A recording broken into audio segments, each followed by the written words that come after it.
رسول الله لا إله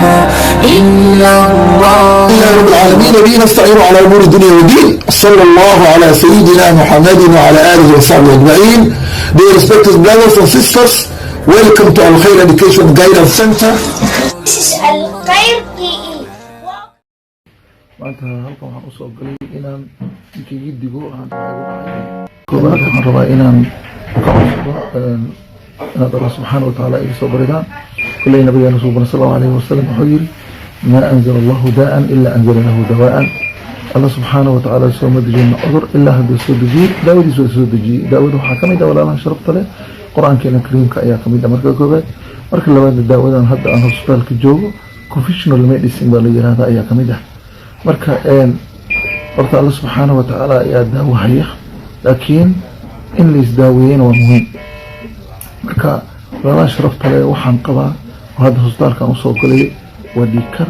iyo wadna xanuun wey maxaa igu riday dhiikarka maxaa igu riday waa su-aasha waxaan rabaa marka inaan idiin sheego waxa igu riday inaad idinkana ka digtoonaadaan qofka bini aadamku waxa ku dhaca qofka kale inuu ugu dig wey tii ilaahay waa gooni laakiin asbaabay leeyihin wax kasta marka koobaad walaalaha sharafta leh saad garanaysaan dee ani macalin dugsi baan nahay 2009kii ayuu igu dhacay 2009kii April 7keedii ayuu igu dhacay dhikarkan waxa igu riday waxaa ka mid ah marka koobaad waxaanan qaadi karin baan qaaday horta waxaanan qaadi karin waan qaaday waxaa ka mid ah dugsi baan haynay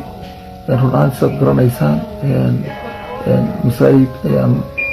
khayr allah siiye rag walaalaha sharafta badan iyo gabdha soomaaliyeed ay noo dhiseen oo layidhaha masaajid kuwo laxaafadda hays ayaan macalin ka noqday 700 oo caruur halma noola keenay saad garanaysaan caruurta soomaaliyeed oo qurbaha joog waa badan yahay macalina waa yahay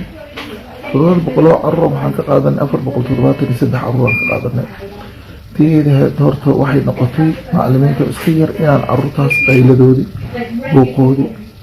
mataqaanaa stresskoodii horta inuu meeshaas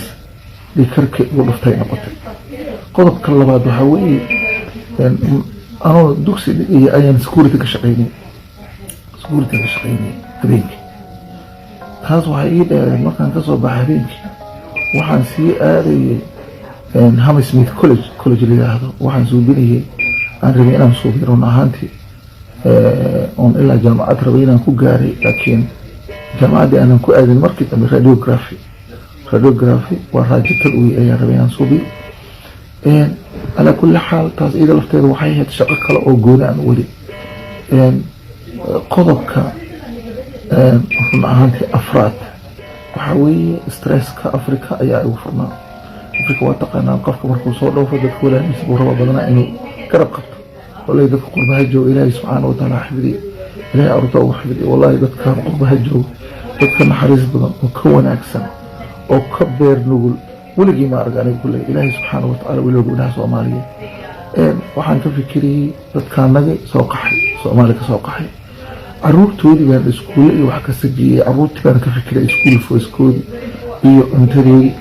iyo dala ayaga joogin oo qurbo ah oo Kenya la yiraahdo fikirkoodii taasna stress kala yahay maxaan ku yiri walaashay walaalkay ka digtoonow dhikarka sokorka cholesterolka mataqaanaa cudurrada waaweyn ka digtoon waxaad ugu digtoonaan kartaa iska yaray waxaadan qaadi karin ha qaadi walaashay oo ku baryaa walaalkay oo ku baryaa waxaadan qaadi karin ha qaadi marka koowaad maxaan ku yiri dugsi baan hayay والعروض أردت قربها هل كأنه قول نبي هاي تبر أنه بدلكين ولا بدي يعني إلى هاي هنا سكورت مان أنا متقارنة أنك قراعي هنا كولج بان كدهيني